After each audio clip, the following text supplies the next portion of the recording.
Okay, morning everyone. Let me start this section with the model which would underpin my work, the SAMR model. This model starts from the substitution.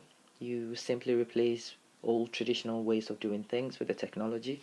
For example, we used to have the blackboard and now we have interactive whiteboards, but we don't actually change anything. The teacher stands at the front, the teacher talks, the kids have their books, they write, and it's the same. Augmentation, the technology acts as a tool.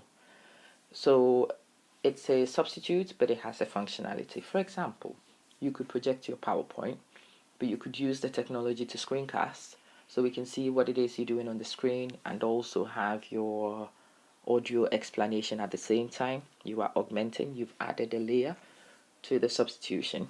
The next level is for modification. Technology allows for significant task redesign. So then it becomes possible for the teacher to distance themselves and not be the only knowledgeable person. It allows students to start researching and to use teacher provided scaffolds to actually construct. At redefinition, you create tasks which were previously inconceivable. For example, I've just shown you the field trip on the airport. Previously, if you wanted the kids to experience a particular thing, you needed to book the bus, get the parents' permission, travel to the site, and it took a long time. It was quite restrictive. Now you can actually take a 5-minute trip to Egypt to show the kids the pyramids.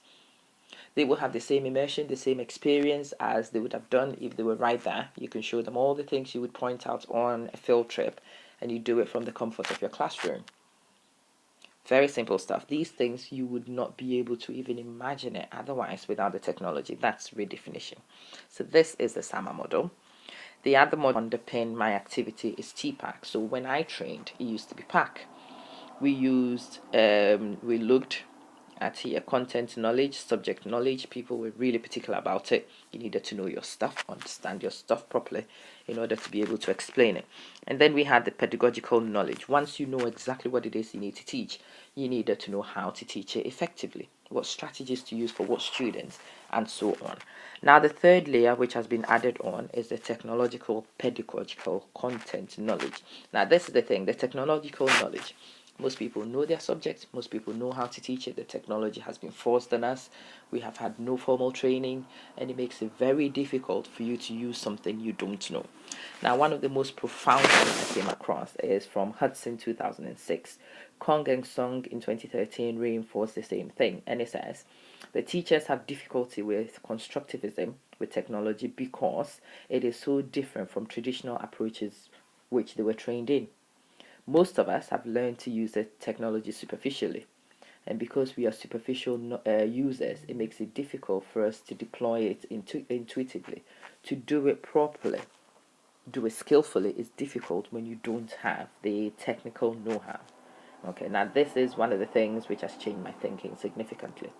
I am not simply looking at the technology and how to use it, but we also need to link it in with the pedagogy of teaching for people to understand which tools to use when you want to use social constructivism, for example. That needs to be in place. So what I would have thought would be the needed training for this is definitely not the same. It's very different. Okay, let's have a look at Keane and Blickbaugh 2013 saying modification and redefinition on the SAMR model are considered to be transformational. So substitution and augmentation are not the aim. The aim should be modification and redefinition. And I strongly agree with that. ETMA 2005 suggests that low level of technology integration is associated with teacher-centered practice. Again, this is a practice we're moving from in the 21st century, where the teacher used to be the expert at the front telling everybody what they know and checking to make sure the students got exactly what the teacher said. We've moved on from there. The teacher needs to be the facilitator now. It needs to be student-centered. Students need to be supported to construct the learning for themselves, to develop understanding, to own the understanding, because it's actually possible to apply knowledge you own. It's more difficult to apply knowledge you've just heard from somebody, and most of the assessments we do these days are application. We don't do a lot of recall in our assessments, so this is really critical for teachers who are effective in technology integration are constructivists or active teaching oriented, or student centered. Now, this is a bone of contention for a lot of people. This is my position. I am a constructivist. I am a social constructivist, if you like. I really believe that you have to support students to construct meaning for themselves. They get deeper understanding, especially in the sciences. They own it. And so when a question is asked and the question is not direct, they still have the skills and competencies to answer the question effectively. Even teachers with learner-centered beliefs do not consistently do this with technology. And again, this is reinforcing the earlier statements I made. This is by Liu 2011. Because teachers themselves only know the technology superficially. They actually don't understand how it links in with the subject pedagogy they already have. So it's very difficult to deploy effectively something you don't know yourself. And this is one of the things which has shifted, I think, significantly recently. My focus was always to teach people the tech and how to use the tech. And I assumed the pedagogical knowledge required to deploy the tech would be something teachers had instinctively because they had trained in pedagogy. But it turns out the pedagogy from the subject content perspective is not exactly the same as the pedagogy for technology integration, and that probably needs to be the new focus of my interest. Okay, the technology-rich constructivist teachers enable authentic learning. They foster creativity, develop critical thinkers, and this is by Kingwe, Ongwari, and Agamba. And I think this piece of work is going to be one of the pivotal pieces for my study. The one I keep coming back to, even teachers with learner-centered beliefs do not consistently do this with technology. So there's the gap. They revert to lecturing. So they revert to something a lot of them do not believe in anymore when it comes to technology integration.